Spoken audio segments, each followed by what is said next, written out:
Okay.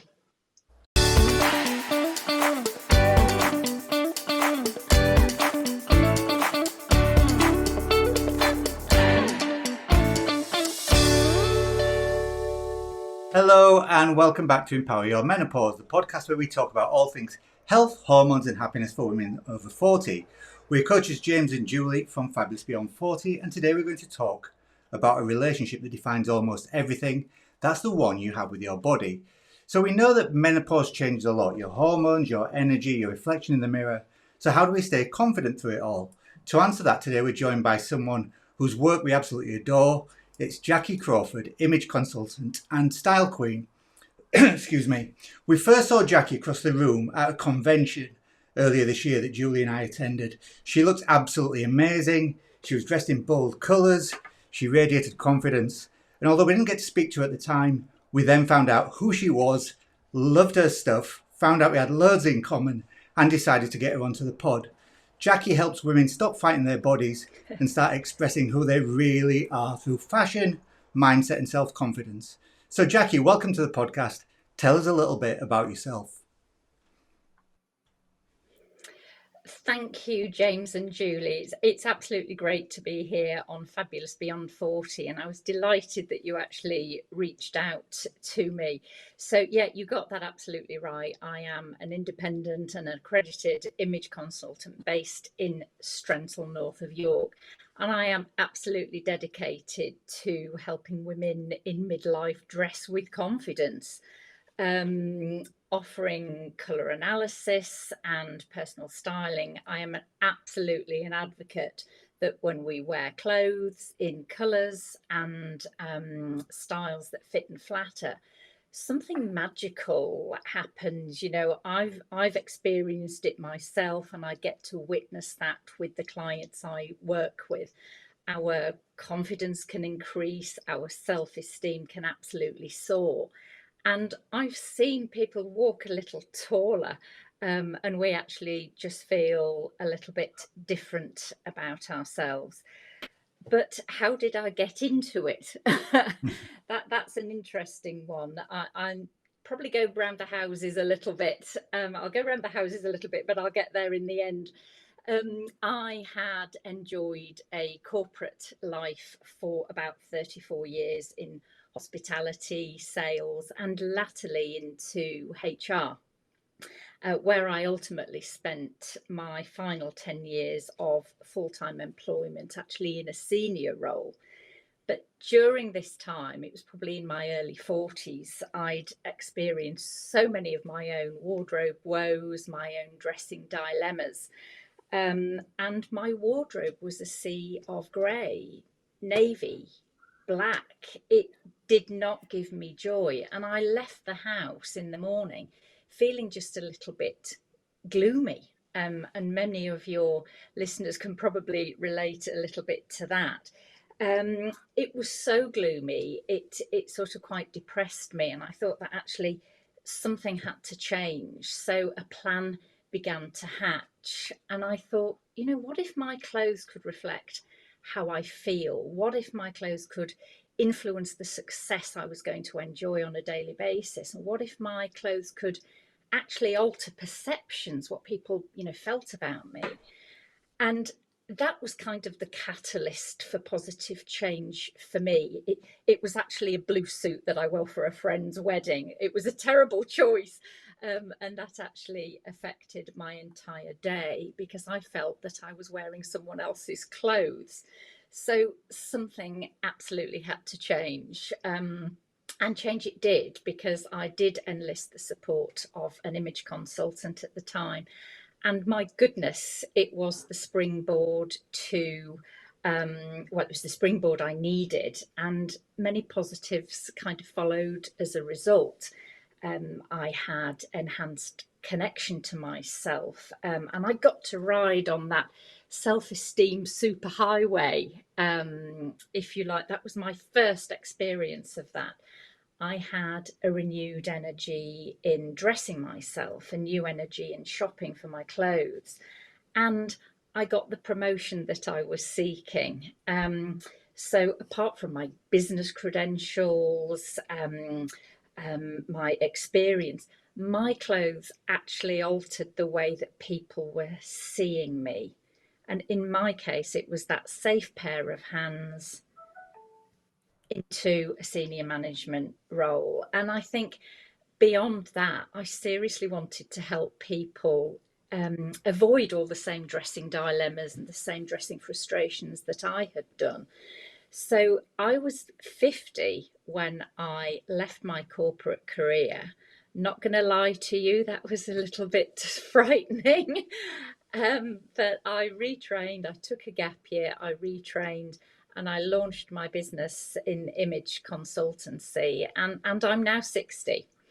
I've absolutely done the journey. I can totally relate to women in midlife, and I can honestly say that I feel the best that I have ever, ever done, and more confident than I have ever felt in my life.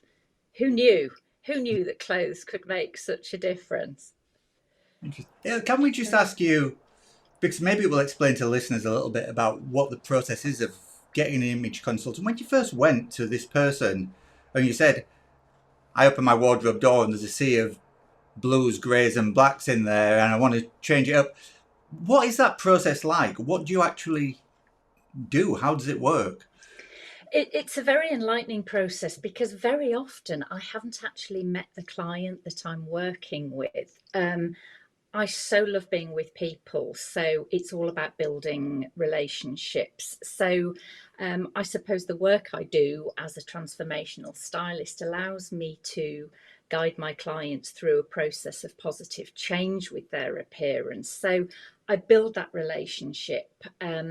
We identify what type of clothes they absolutely love to wear. And it may be that we need to go back to, a number of previous years ago where they really loved a particular style they were wearing at that time, but then life just got in the way and they've sort of become disconnected. So initially we sort of talk about wardrobe personality and how they choose their clothes. We then move on to colour analysis, which is a wonderfully enlightening process that I did and identifies the most flattering colours to wear.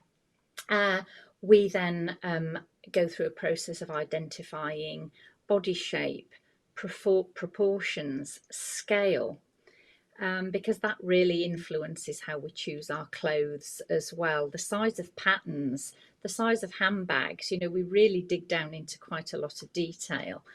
And all the time, we focus on body positives. I try to steer my clients away from negatives because, of course, we all focus on the negatives first. If I say to my clients, tell me what you love about your body, they will always say, oh, well, it's probably easier to tell you what I don't love about my body. But actually, we focus on the positives, and that's a really good place to start because during the process, we learn how to diminish those areas about which we are a little bit less fond. I will then procure a rail of clothes in that client's current dress size, and that begins a process of actually eliminating what works for the client and actually equally importantly what doesn't work.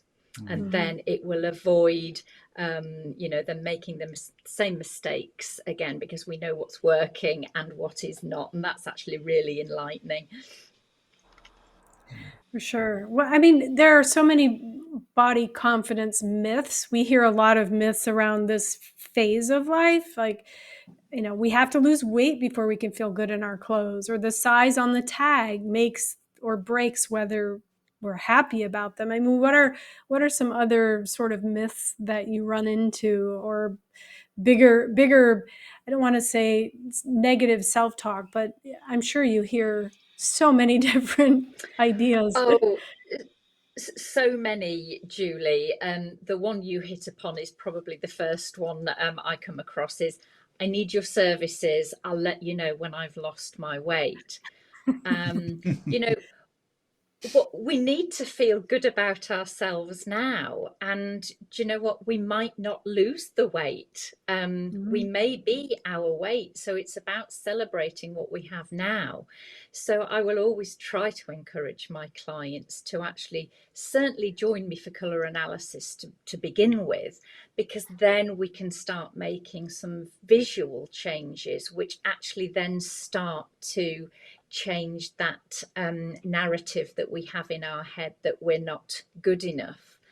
Yeah. And perhaps another one that I get quite often is that we remember a comment from childhood, and that can stay with us our entire life, being told that we're overweight, in our teens. That will sort of fester, all of our lives, and is incredibly detrimental to confidence throughout our life. So that's a very difficult one to get over. Yeah. So what I want to say, when we're talking something else about style, because I've heard this a lot myself, because I'm 61 now, and I've had people say, well, you're this age now, you should be dressing appropriately. Even going so far as to tell me I should cut my hair because I'm this age and that's how it's meant to be. What what is age appropriate versus doing something that makes you feel really confident and aligned with who you are? I And that's a very good point, because my services, I mean, fashion, for example, that there isn't almost a place for midlife women, because all the fashion marketing is focused towards the smaller body, the younger woman, and we can become a little bit detached from that. So we get to midlife and frankly don't know what to wear.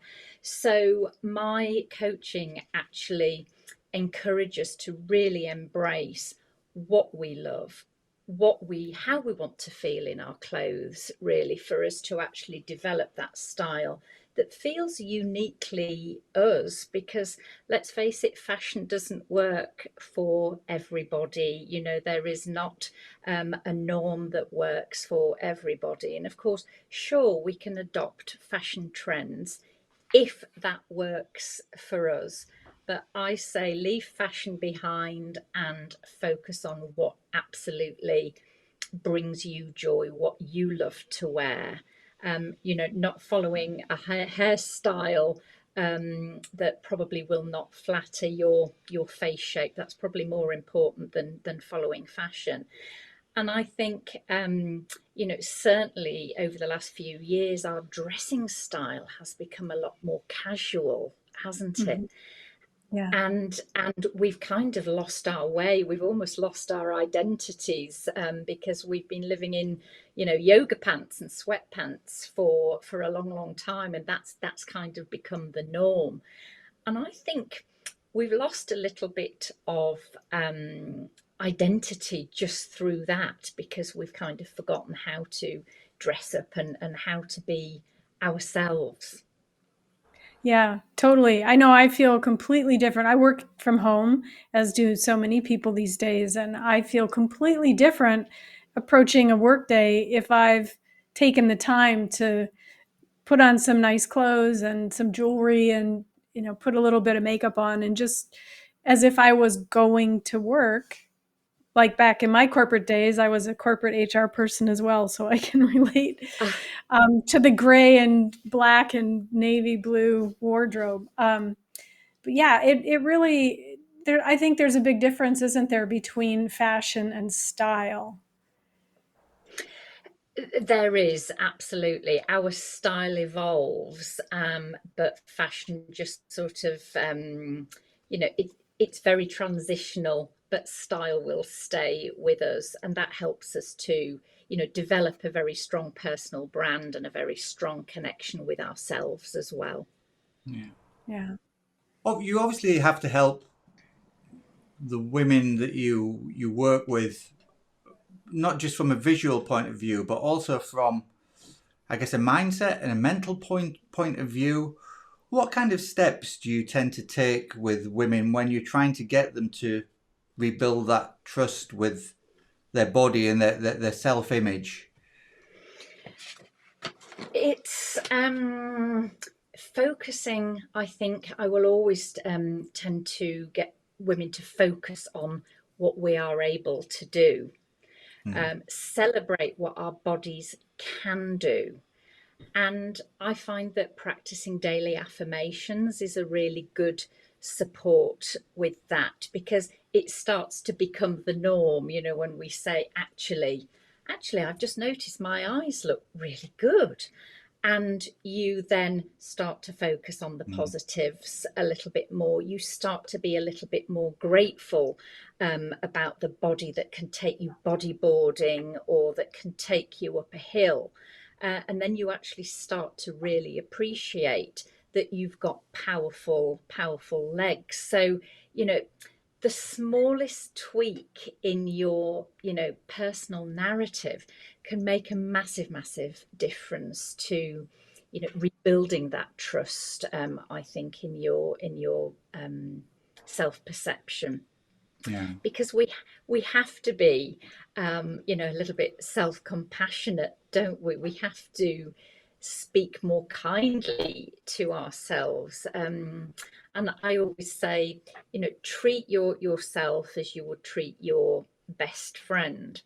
And I like to remind clients that actually think about an outfit that you have in your wardrobe that makes you feel really good. And then on the back of that, have you had any comments on that? And then try to replicate that, because those compliments, they do soon add up. So it's about, for me, it's about stopping talking about the negatives, always focusing on the positives. And Juli touched upon it earlier. The clothing size can be a little bit problematic. Someone say, "Oh, I'm never going to go up a clothing size." Take the emotion out of clothing size and actually just appreciate that the clothing sizes vary from brand to brand. There is no standard size 16. There is no standard size 10. They're all very different.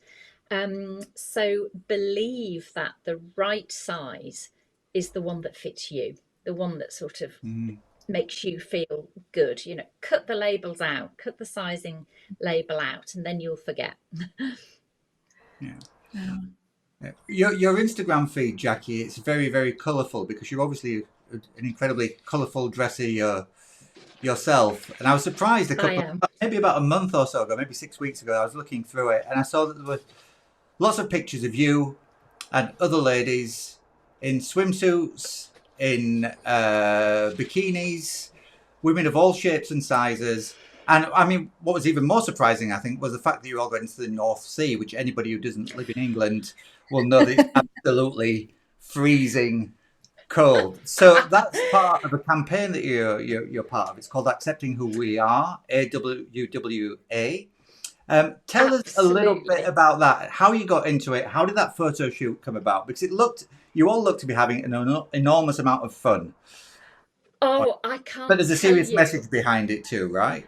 Exactly. It was a summer campaign. I'm so glad you've touched on this. Actually, it was a summer campaign that was created by Tina Bowden, who is a North Yorkshire-based midlife coach, and Rachel Peru, a silver model. And initially, I think their goal was to promote self-acceptance, to encourage women in midlife to feel more body positive in swimwear. If not now, it's summer, it's the height of summer. Let's not hide away. But I think in doing so, they were wanting to shine a light on underrepresentation of women in midlife in fashion marketing. And I know that I sort of touched upon that earlier on. And the campaign has attracted so much positivity, so much interest around the world, might I say. And that has to encourage more brands perhaps to focus and feature women in midlife actually in their advertising campaigns. But the effect on the women who attended has been phenomenal, and it has actually made them step out of their comfort zone. People are posting all over the globe about their summer bodies, and we're all different shapes and different sizes. Mm-hmm. So the launch, James, was on North Bay Beach in Scarborough. You're right. As cold as the sea probably gets anywhere in the world outside of the Arctic regions, I would think. You are absolutely right. It was freezing, but we were all encouraging each other to step on in. People had brought their bodyboards. People were enjoying a swim and connecting. And I think that's what was so powerful about it, because there wouldn't have been one woman there who didn't have a hang up or two about her body, how she looked in swimwear. But there we all were, bearing almost all on the east coast of Yorkshire. It was incredibly empowering, and I think that feeling will continue. There's more events planned beyond September. There are going to be some indoor events as well. So connecting ourselves with like-minded people is a game changer, I think, for accepting who we are as well. Yeah. Well, and I look at self-acceptance kind of like the starting point for your GPS, right? Because if you're programming your GPS, you have to say where you're starting from. So whatever your goal is, wherever you want to aspire to, wherever you want to land, you have to be starting from where you are. And so many women we talk to are stuck in, oh, well, when I was in my 20s and 30s, or, oh, when I used to be this size, or not wanting to acknowledge where they are right now, because there's just so much shame about it in the marketplace, in the diet industry. Even actresses at our age don't have a lot of different roles to play because they're just not written. Somehow we've hung on to this idea that somehow youth is the gold standard for beauty, but none of us is getting out of this alive, right? We're all aging every day.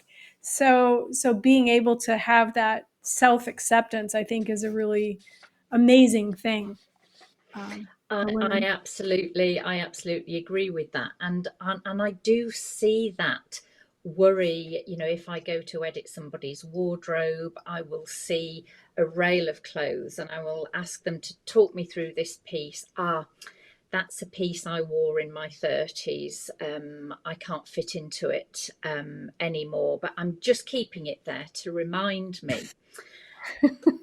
But actually, that can be a very demoralizing thing to do. We do get attached to the garments that we wear, and we do reminisce about, maybe happier times in our lives, or times when we were a size 8 or a size 10. But actually, let's embrace who we are now. And if you can't bear to part with that item straight away, just move it away from your visual field in your wardrobe, and that will become slightly easier to to work on in the future. Yeah. The fashion industry, Jackie, it's becoming, seemingly, I'm no expert, but it seems to be becoming more and more transient in that trends change really quickly. There's a trend towards sort of quick turnover, whether you're looking at sort of like smaller, bigger brands or small copies that you see on Temu and things like that. And it strikes me as though there's a sustainability issue in the industry. I know that's something that you're passionate about. Just talk us through how that actually works for women at this stage of life and what your thoughts are on that, please. Yeah, and that's a really good point, James, because people imagine initially when they come to me that we're going to have to start from scratch. We're going to have to build a wardrobe from scratch. And that is so far from the truth because, when I was younger, there were two clothing seasons a year. There was spring and summer and autumn and winter. And as a child, I was able to choose a couple of pieces each season. So I could choose 4 pieces a year. I don't know how fast fashion has become, as you say, so transient. We seem to just want more. Mm. Um, so my coaching is that we actually, we start small. We slowly replace as we need those new pieces of clothing, whether they be new or whether they be pre-loved. I'm a great fan of pre-loved. But I coach that buying less but buying better is actually a better strategy. Now, that doesn't necessarily mean buying a more expensive brand. It just means buying something that actually works for your body shape, it works for your colouring, it works for, the way you want to dress, not because it's fashion, but it's because you feel so good in that. So when I talk about sustainability, I mean that when we choose something that works well for us, we are more inclined to wear it for longer than just discard it because actually it was a bad choice, in the first place. Because I'm sure that, many of our listeners today will have pieces in their wardrobe that still have the tags on. Mm-hmm. And I see that quite a lot. And you think all of that time that they spent seeking out that item, the money they spent, on that item, and then sometimes the guilt and shame of having something in your wardrobe that you don't actually wear, something unworn, something unloved in your wardrobe, and actually you're not doing anything with it. So that can be quite a negative. That can be very demoralizing, seeing those pieces in your wardrobe, and particularly on those pieces that we insist on keeping, hoping to fit into them again. So the sustainable aspect is, yes, really important because I care about our planet. Yeah. And clothing and garment manufacture takes up so much of our natural resource that I'd rather, if I'm going to buy something, it's got to be absolutely spot on, which is why I have a small capsule of clothes that work for me time and time again in a flexible way. Yeah. Well, and I imagine a lot of those synthetic fibers don't degrade, and they stay around for hundreds of years, just like plastics, because that's basically what they are, right? Not to mention what it does to our skin and our body to wear. It, absolutely. And of course, I would always encourage someone who has, experiencing, quite strong menopause symptoms. I always try to encourage sort of natural fibres as well. Yeah. So natural fibres are great, but they don't work for all of us. And when you were talking, James, about how do I sort of channel a client to a particular style, is about identifying clothing that really resonates with us. And so I love natural fibres. Some of my clothing is made from natural fibres, but put me in linen, which creases, I step way out of my comfort zone and my confidence can shrivel. So finding what works for us is pretty crucial to our dressing success.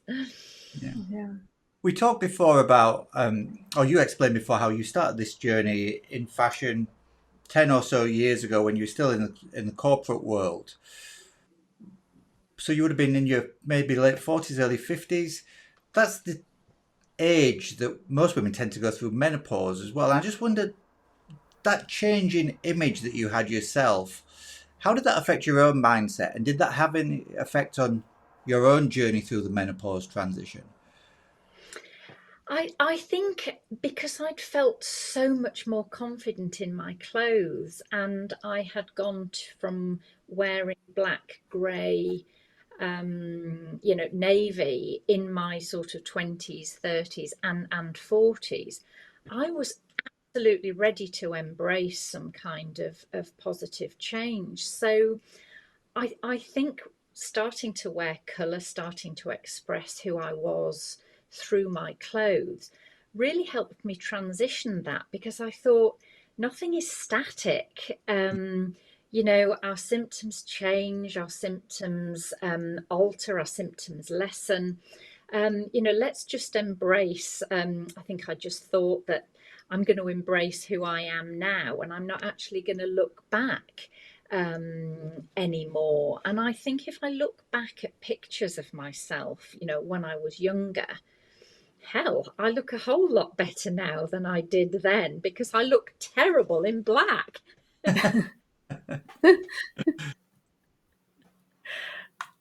So what tips would you give a woman, just as a starting point? So she's looking at her wardrobe now. She's maybe through menopause.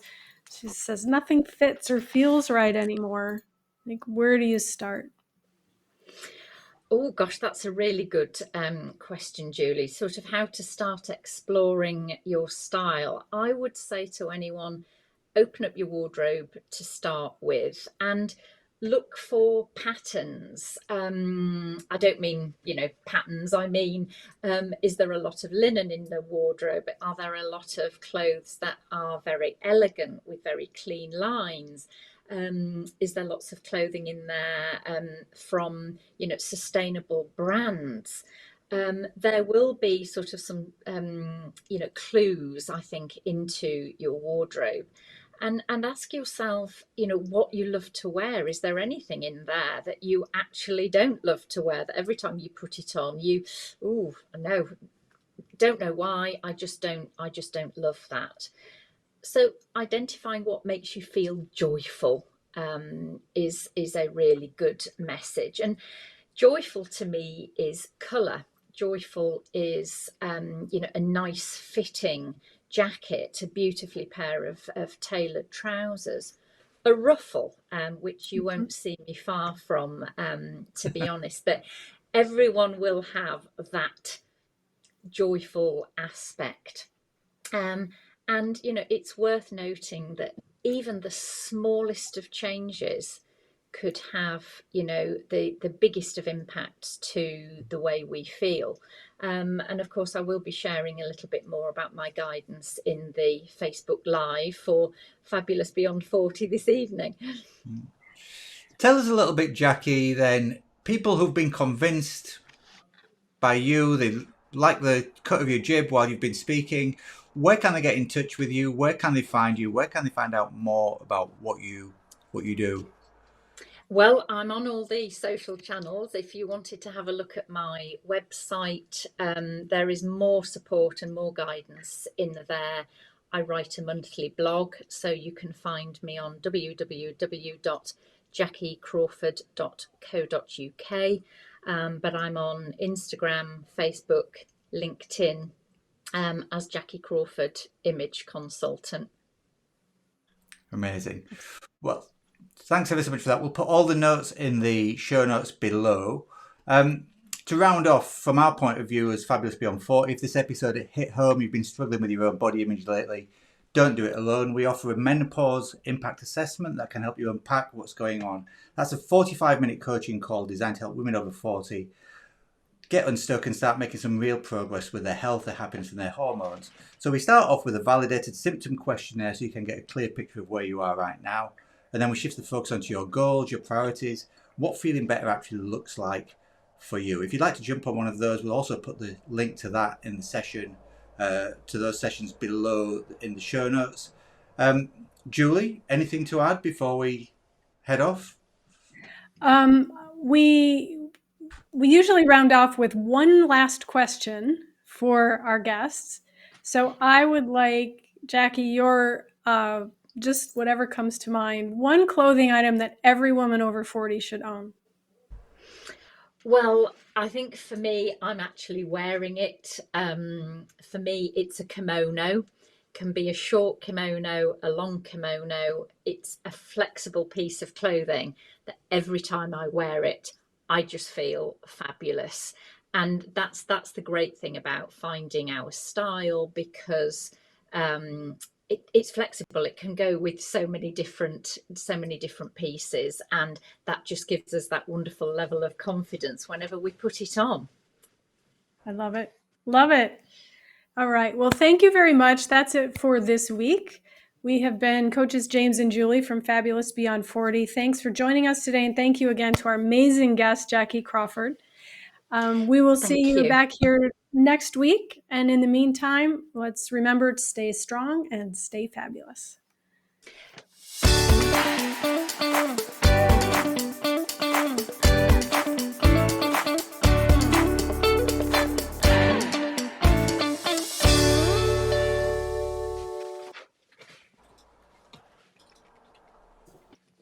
Right. Are you still there? We are? Yep. Yep. Good. Well done. That was great. Thank you very much indeed. Hopefully not much editing to take you away from your job, James. No. I'll just take a couple of sometimes when there are three people on, knowing which one of Juli and I is going to speak next just causes a slight pregnant pause. So I've got some software that can just rip those out. So aside from that, it's all good. Perfect. Yeah. Well, I hope that's going to be really useful for your listeners. Absolutely. It just gives them a few little tips and tricks, doesn't it? And I've got more to share this evening. I'm just a bit worried about the connection. So the connection was fine, by the way. It settled down. Oh, did it? Oh, okay. Yeah. It was a little bit pixelated at the start, but within a minute or two, I don't know whether it was my internet or yours, something caught up, and it's the picture's been great after that. So that's perfect. That's excellent. So don't worry about it. Yeah.